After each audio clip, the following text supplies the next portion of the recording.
So I don't know what day of self-quarantine this is, but I decided to make dinner and I'm eating apples and peanut butter right now because I'm bored.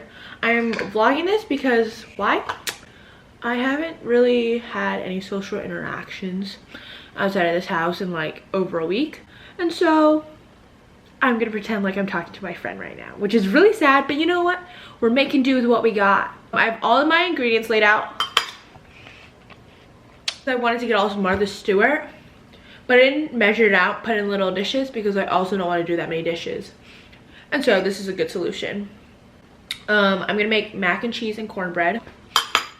I have most of the ingredients. Let me check out my AirPods. I forgot I was wearing them. I'm not even playing music. I have most of the ingredients except I don't have onion powder. So I'm just gonna put more garlic powder because that stuff is good. I'm using this recipe from like Sugar Spun Run. So first step is preheat the oven, but I never do that first because I feel like I'm being put on the timer. So I'm gonna wait till I'm literally almost ready to bake it to preheat. Begin cooking your pasta. My elbow pasta, 1 minute less than indicated time. Okay, so I'm gonna start cooking it. Okay, so I'm waiting for the water to boil and it's taking freaking forever. How's your day? Basically, my school announced today that they're extending our break for 4 more weeks, even though we're starting online school on Monday. And all my exams got canceled, so low-key I'm just chilling. I'm not doing any of the work I got assigned. Now that the water's boiling, I'm gonna add half of this bag in. Okay, I am not sure if that is enough noodles for my whole family, but this says it serves 8, so hopefully my eyes are bigger than my stomach. Is that what the saying is? Hopefully I can eat more with my eyes than my mouth. You know, I don't know it, but something like that. So I cooked these noodles for like 6 minutes with a timer and all, and I mixed it with well, accidentally a lot of olive oil, but you know what, that's fine, we're improvising. And now I'm just gonna let them, like my favorite TikToker chef says, vibe on the side. Now I'm gonna make the cheese thingy, the cheese whatever I'm gonna coat my pasta with, and then I'm gonna put it in the oven and bake it. Also, I kind of failed to address this, but 3/4 of my family is lactose intolerant, and we're all gonna be living in the same house for the next week, so I didn't really think that through. But it's too late to go back on it now, so cheese it is. Okay, so first I'm putting the butter. Yeah.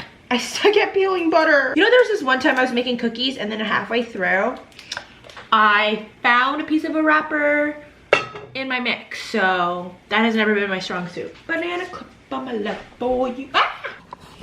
Okay, now I add in the flour, which is 1/4 cup. I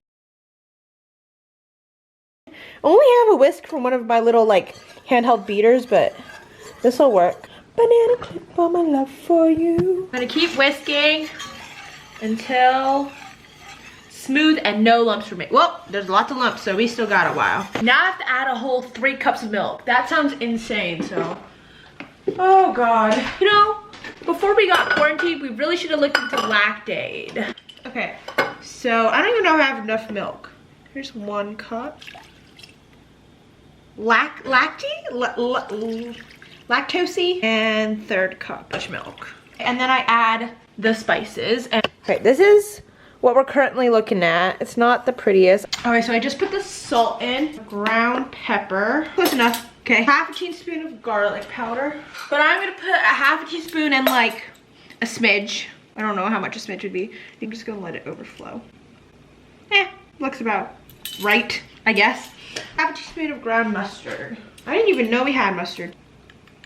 And then all I have is a cheese left. Alright, just a quick update. It actually smells really good. And I have to boil this until it comes really thick. And then I can add in my cheese. Look guys, it's thickening. Oh, ooh. But it's thickening, so I'm doing something right. Dudes, look at that. So I have 1.5 cups of mozzarella and 2 cups of mild cheddar. The recipe asks for sharp cheddar, But I low-key like don't know my cheeses like that, and so I could not tell you the difference. They're both orange and they both are cheese, so. And they both have the word cheddar in it. I'll show you the mixing. Look at that. Ooh. Then we pour it into this pan. Okay, I'm putting the butter and olive oil for the panko chopping in this same saucepan because I am a firm believer in less dishes. And then there goes the panko. Look at my baby, it just came out of the oven. It's 6:42 and now I'm preheating my oven for the cornbread I made out of cornbread mix, and I added extra honey because I don't know if it was sweet already, but I love sweet cornbread. After that, we're gonna watch a movie and try and ignore the impending doom that's coming, which is always fun.